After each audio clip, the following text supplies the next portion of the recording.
안녕하십니까. 박서돌파입니다. 7월 4일 오후 4시 20분을 지나고 있습니다. 윌리엄 오니는요, 주식을 감정적으로 대하지 말라. 매매 규칙을 준수하고 감정이 마음을 바꾸게 하지 말라. 매매 규칙을 준수하란 말입니다. 주당 15달러 미만의 주식을 매수하지 말라. 각 분야의 선두주자인 최고의 기업은 5달러나 10달러에 될 일이 없다. 언제나 당신의 주식시장 거래를 사후에 분석하라. 당신의 성공과 실수로부터 배울 수 있도록 말이다. 감정에 치우치지 마십시오. 예. 매매 규칙을 준수해야 됩니다. 어제도 제가 말씀하시지만은 매도도 매수만큼 굉장히 중요합니다. 예, 제가 고점에서 15%, 10% 정도 빠지면은 매도를 하자 했고요. 예, 결과적으로 짱대 음봉이 나오면은 매도를 하는 게 맞습니다. 짱대에 큰 양봉이 나와도 매도로 잡아야 되거든요. 예, 그러면은 2019년도 예, 2019년도에 예, 15억 고가 주택을 갖다가 대출이 빵울이 나왔습니다. 옛날에요. 그때 무슨 일이 벌어지는가를 잘 알아야 됩니다. 예, 그때 부동산은 어떻게 움직이는가를 또 알아야 되거든요. 부동산이 어떻게 움직이는가를 제가 보여드리겠습니다. 자, 여기가 부동산 대책을 내놨거든요. 부동산 대책을 내놔가지고 여기가 부동산 대책을 내놨습니다. 19년 12월 19일입니다. 그럼 주가가 조금 이렇게 밀립니다. 이렇게 밀리고 한 번 더 이리 올라가거든요. 또 내려와 버립니다. 여기까지 내려왔다가 다시 한 번 더 올라가고 폭락이 나왔습니다. 네, 이걸 잘 보라고요. 이래 폭락이 나왔습니다. 여기. 자, 여기서 12월 19일에 대책을 내놨고요. 조금 부동산 쪽에서 주식 쪽으로 가는 것 하면서 바로 폭락이 나와버리거든요. 물론 여기가 코로나입니다. 코로나. 예, 코로나 사태가 벌어졌지만은, 예, 이 차트를 보는 거죠. 우리는 코로나 같은 거는 안 봅니다. 물론 코로나 세계적인 대재앙이 왔기 때문에 이래 주가가 빠졌지만은, 결과적으로 여기서 이래 올라가가지고요, 삼산을 만듭니다. 이렇게 삼천정을 만들고요, 예, 이 고점을 돌파 못 나오고 이래 내리 꼽아버렸거든요. 그래가 다시 이래 갔습니다. 부동산은 어떻게 갔습니까? 부동산은 그대로 여기서 대출 금지를 하고 난 다음부터 이렇게 쭉 가버렸습니다. 여기까지. 예, 이런 식으로, 여기서부터 이렇게 쭉 가버렸거든요. 이런 식으로. 예, 이렇게까지 고점까지 가버렸습니다. 부동산 대책을 내놨잖아요. 부동산 대책을 내놓으면은 부동산이 올라간다고, 예, 프로들은 그렇게 느낍니다. 프로들은 부동산 대책을 내놨잖아요. 그러면 주가가 올라간다. 부동산 가격은 올라간다. 예, 이렇게 인식을 해버립니다. 프로들은요. 예, 전쟁이 나면 주가가 올라가듯이요. 이런 대폭락이 오면 올라가지 않습니까? 부동산에 규제를 가하잖아요. 규제를 가하면 가할수록 부동산은 폭등이 나옵니다. 그걸 잘 알아십시오. 예, 저는 뭐 이게 변두리 유튜브지만요. 예, 저 말이 제가 이때까지 틀리게 말한 적이 없지 않습니까? 거의 다 변곡에서 제가 틀린 적이 거의 없거든요. 거의 없지 않습니까? 지금도 제가 최근에 제가 계속 말하지만은 주식을 팔자라고 계속 했지 않습니까? 예, 아니면 뭐 조금이라도 절반 정도라도 팔자. 이익을 실현해야 된다고요. 이익을 실현해야 됩니다. 자, 호재는 매도고요. 호재는 매도입니다. 호재는 매도고, 악재는 매수입니다. 악재. 어제 같은 날 호재가 얼마나 큰 건 나왔습니까? 예, 어제 같은 경우에 상법 개정이 되고요. 예, 또 모씨가 주식시장을 대폭등시키겠다. 그렇게까지 하지 않았습니까? 그 말이 무슨 말입니까? 주가를 폭락시키겠다는 그 언어로 들립니다. 저는요. 주가를 폭락시키겠다. 폭락시킨 후에 폭등을 시키거든요. 항상 그렇습니다. 자, 폭등 전에는 폭락을 시킨다. 이 말을 애원하십시오. 자, 폭등 전야는요, 폭등 전야가 어떠느냐? 폭등 전야는 폭락입니다. 자, 이런 폭락이 나와야 됩니다. 이런 폭락이. 자, 지금 어제 발표했지 않습니까? 뭘 발표했죠? 어제요? 부동산 대책을 내놨지 않습니까? 부동산 대책을 내놨고요. 그 다음에 주식 대책이 내놨지 않습니까? 주식에는 엄청난 호재를 떼었지 않습니까? 상부개정이라는 호재를 떼고요. 부동산은 대출 규제를 떼었습니다. 그 일반인들은 전부 다 이 주식에 가야 된다는 그런 생각을 합니다. 지금요, 주식에서 돈이 얼마나 빨리 나오는지 못 느낄걸요? 자, 주식에서요, 부동산으로 자금이요, 엄청나게 이동하고 있습니다. 이거를 사람들은 못 느낍니다. 절대로 느낄 수가 없죠. 어떻게 알겠습니까? 경험 안 하고요. 주식에서 부동산으로, 왜냐면요, 전세 자금이라든지 돈을 낼 데가 없습니다. 은행에서 대출을 안 해주지 않습니까? 전세 만기가 됐다 칩시다. 그런데 미리 준비를 해놔야 되잖아요. 미리 6개월 전에, 3개월 전에, 4개월 전에 전세 자금을 마련해놔야 됩니다. 그러니까 미리 팔아야 됩니다. 주식을요. 주식을 미리 팔아야 됩니다. 미리 선반영이 됩니다. 부동산에 대책을 내놨지 않습니까? 그럼 주식은요, 그 선반영이 됩니다. 선반영이 돼가지고 주식은 폭락이 나옵니다. 예. 우리 생각으로는 부동산에다가 규제를 가하잖아요. 그러면 주식이 올라간다 생각하는데 부동산에 규제를 가하는 그 순간에 주식은 폭락이 나옵니다. 한번 더 지켜보십시오. 12월 19일 날, 이 보라고요. 10월 19일 날 그 대책을 내라니까 어찌 됐습니까? 기존 주도주들이 폭락이 나오지 않습니까? 정권주도 비롯해가지고요. 정권주 폭락 나왔죠. 조선주 폭락 나왔죠. 방산주 폭락 나왔죠. 원전주 폭락 나왔죠. 다 폭락이 나오지 않습니까? 이 부동산을 때려잡는다는 거는요. 부동산을 때려잡으면요. 자, 주식에서 돈이 나오가 부동산으로 갑니다. 왜냐면 여기다 돈을 맞춰야 되니까요. 이 부동산에다가 규제를 가한단 말은요, 부동산을 끌어올리겠다는 신호입니다, 신호. 우리는 그렇게 인식을 합니다. 자, 이 보라고요. 이 규제를 가해 보십시오. 이 엄청난 최고 큰 그 악재거든요, 부동산. 최고 큰 악재는, 예, 어찌 됩니까? 계속 올라갑니다. 더 이상, 이거보다 더 큰 악재가 없습니다. 대출을 안 해주는 것보다 큰 악재가 뭐 있습니까? 그 악재를 뚫고 올라간다고요. 주식 팔아가지고 부동산 사면 되지 않습니까? 그렇기 때문에 부동산으로 자금들이 엄청나게 이동할 것입니다. 보십시오. 이거 차트 뜨잖아요. 여기잖아요. 여기거든요. 여기입니다. 여기가 부동산 대책을 내는 자리입니다. 예, 12, 19. 예, 여기가 12월 19일 날, 예, 부동산 대책을 내는 자리입니다. 여기거든요. 여기라고, 이 자리거든요. 이 자리입니다. 이 자리네, 이 자리요. 12월 19일이니까, 여기거든요. 여기거든요. 여기입니다. 여기라고요. 이래 조금 올려주다가 폭락이 나오고, 바로 폭락으로 진행합니다. 예, 주식이 이래 폭락이 나올 수가 있습니다. 사람들은 주식이 이래 올라간다고 생각하는데요. 자, 올라가기 전에 이는 폭락을 주고 이래 갑니다. 왜냐면 이때 돈을 많이 풀었거든요. 지금도 돈을 많이 풀지 않습니까? 돈을 많이 풀거든요. 엄청나게 풉니다. 풀면 조금 더 올라갑니다. 그래갖고 폭락시켜버린다고요. 무슨 이유를 대서라도요. 폭락시키고 이래 올라갑니다.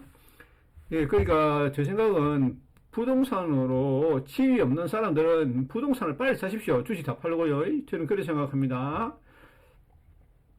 제가 이때 주식을 제가 매도를 해라고는 최근에 계속 제가 이야기를 했죠.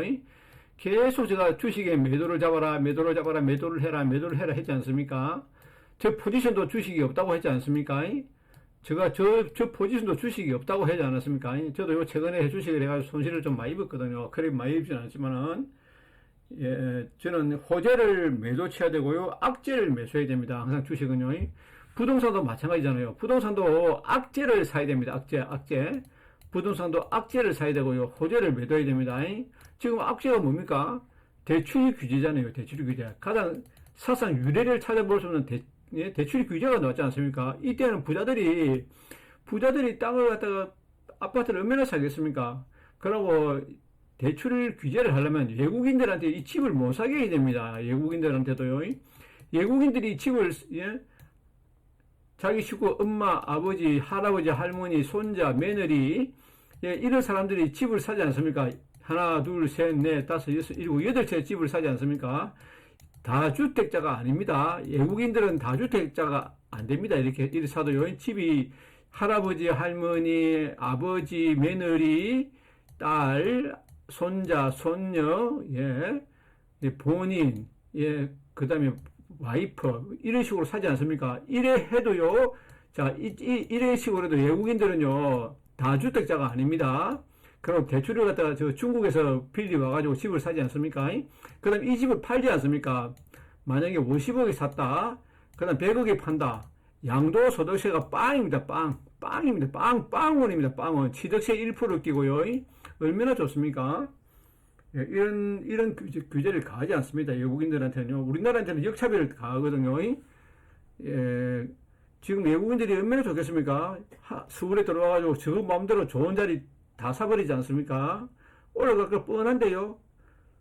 예, 지금은 주식이 참, 이 자리거든요. 이 자리. 잘못하면 이렇게 나올 수 있습니다. 주식이 이래 나올 수가 있다고. 이렇게 나올 수가 있습니다. 조심해야 됩니다. 주식요. 자, 여기서 이렇게 나올 수가 있습니다. 이렇게. 호재가 억수로 많지 않습니까? 호재는 악재고, 악재가 호재잖아요. 부동산은 지금 악재를 맞았고요. 주식은 호재를 맞았지 않습니까? 부동산을 사야죠. 부동산. 악재를 맞았으니까요. 악재한테 악재를 사고요. 악재를 사고 호재를 매도하자입니다. 예, 저는 그렇게 생각합니다. 보라고요. 보십시오. 이때 주식이 어떻게 됐습니까? 부동산 대책을 가하니까 어떻게 됩니까? 이렇게 폭락이 나오지 않습니까? 주식은요. 물론 코로나 사태가 벌어졌다는 것도 별개지만, 우리는 코로나나 이런 걸 안 봅니다. 이게 문제가 아니고 차트만 믿는다고요. 부동산 대책을 내놓으면은 주가는 폭락이 나온다. 폭락 나왔잖아요. 물론 코로나 그런 거 의미가 없습니다. 우리 차트만 가리킵니다. 가장 큰 대책을 내놨다고요. 예. 그래 놓고 보십시오. 이 외국인들이 보십시오. 얼마나 많이 팝니까? 부동산 대책을 내놔니까요. 이 보라고요. 부동산 대책을 내놓자마자 이 주가 이렇게 폭락이 나오지 않습니까? 외국인들이 팔지 않습니까? 이렇게. 얼마나 팔았습니까? 예, 기관도 이렇게 누적해서 팔아버리고요. 개인만 산다고요. 개인만. 보라고요. 개인만 쭉 산다고요. 그럼 폭락시켜버린다고요. 잘 알아놔야 됩니다. 호재는 매도고요. 악재는 매수해야 됩니다. 지금 부동산이 악재가 나왔습니다. 악재. 큰 악재가 나왔지 않습니까? 이 악재를 사는 겁니다. 이 악재를 사야 됩니다. 예, 지금, 물론, 서울의 집값이 만약에 100억짜리가 75억 하고요. 이렇게 많이 내렸습니다. 엄청나게 내렸거든요. 예, 그 다음에 예를 들어서 거래가 지금 안 됩니다. 그리고 은행에서 지금 융자가 안 됩니다. 융자. 가장 중요한 게 융자가 안 되거든요. 대출이 안 됩니다. 대출. 그럼 어쩝니까? 대출이 안 되면요. 개인 간에 P2B가 대출이 됩니다. 그런데 무엇이 됩니까? 대출 이자가 최소 10%입니다. 최소 10%. 최소 10%라고요. 이렇게 해가지고라서도 집을 계약을 해야 되거든요. 그런데 무엇이 됩니까? 들고 있는 주식을 다 팔아야 됩니다. 지금 집 2개, 3채 있는 사람들이 주식을 하죠. 주식을 누가 하겠습니까? 큰 자금들은 주식은 어디서 옵니까? 예, 아파트 담보대출 같은 거 받아가지고 주식에다 많이 들어왔을 겁니다. 그 돈들이 지금 다 빠져나가 버립니다. 다 빠져나간다고요. 전세대출 같은 거 지금 안 되거든요. 전세대출도 많이 줄이지 않습니까? 90%에서 80% 줄이고요. 디인트 대출도 줄여버리고요. 예, 전부 다 줄여버렸다고요. 예, 담보대출 다 줄이고요. 이러면 신용경색이 됩니다. 그렇기 때문에 주식시장이 폭락이 나올 수밖에 없습니다. 어제 같은 경우 주식을 갖다가 억지로 떼었죠. 떼어놓고 일어나고 이익이 나올 수 있습니다. 아무도 모릅니다. 어찌될지요. 저는 이때 당시에 생각을 할 뿐입니다. 이때 당시에 가장 큰 대출 규제를 가했거든요. 대출 규제. 이것 때문에 주식이 폭락이 나왔다고요. 이게 나왔습니다. 이 보라고요. 대출 규제를 가하니까 이 폭락이 나오지 않습니까? 대출 규제를 가하면 부동산 대출 규제를 가하면 주가는 폭락이 나온다. 이 말을 외워놔십시오. 자, 한 번 더요. 부동산 대출 규제를 가하면 주가가 폭락이 나온다. 이걸 외워놔라고요. 자, 여기다가 자, 부동산 대책을 가하면 부동산 대출 규제를 하면 주가는 폭락이 나왔다. 이걸 외워놔야 됩니다. 이 보라고. 요 증거가 있지 않습니까? 요 증거가요. 이렇게 폭락이 나옵니다. 왜냐면요, 담보대출이라든지 부동산 대출이라든지 다 올라가거든요. 금리가 올라갑니다. 금리가 올라간다고요. 예, 지금 전체적으로 금리가 엄청나게 올라가고 있습니다. 예, 시장은 돈이 없습니다. 돈이 없다고요. 돈이 없습니다. 없음. 예, 그래가지고요, 결과적으로 돈을 갖다가 지금, 예, P2B에서 빌립니다. P2B에서 빌리거든요. P2B에서 10%짜리로요. 10%. 예, 금리가 10%짜리 금리를 빌립니다. 10%짜리 금리요. 예, 지금 난리 났습니다. 지금요. 이를 빌리기 전에 주식을 다 판다고요. 주식을 팔고 갑니다. 팔고요. 주식도 팔고,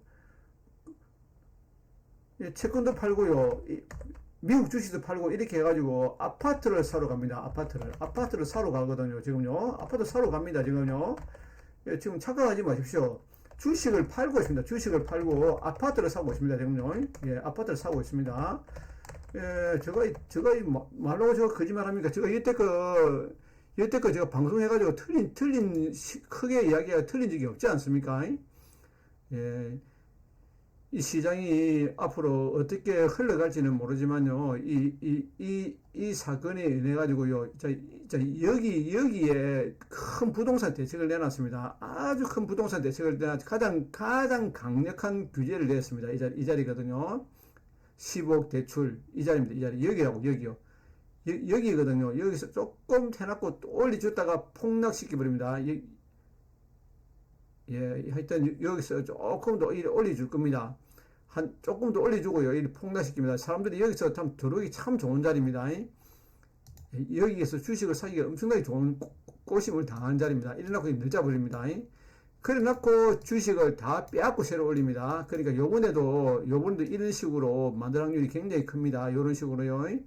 자, 요런 식으로. 자, 주식은 요런 모양으로 할 겁니다. 요런 모양을 하고 나서 빼앗고 나서 이래 갑니다. 예, 이거를 제가 오늘 하고 싶은 말이 이겁니다. 주식은 이렇게 왕창 죽이고 난 다음에 간다. 예. 주식은 자기가 마음 먹은 것은요, 감정에 바람 불듯이 날리면 안 됩니다. 자기 약속을 지켰으면 자기 약속을 지켜야 됩니다. 마이너스 10% 나면 손절하겠다. 뭐 나면 손절하겠다. 그 라인을 반드시 지켜야 됩니다. 예, 이상으로 마치고요. 예, 예, 다음 편에는 전 종목을 한 번 더 살펴보도록 하겠습니다. 여기까지 하고요. 전 종목을 한번 살펴보겠습니다.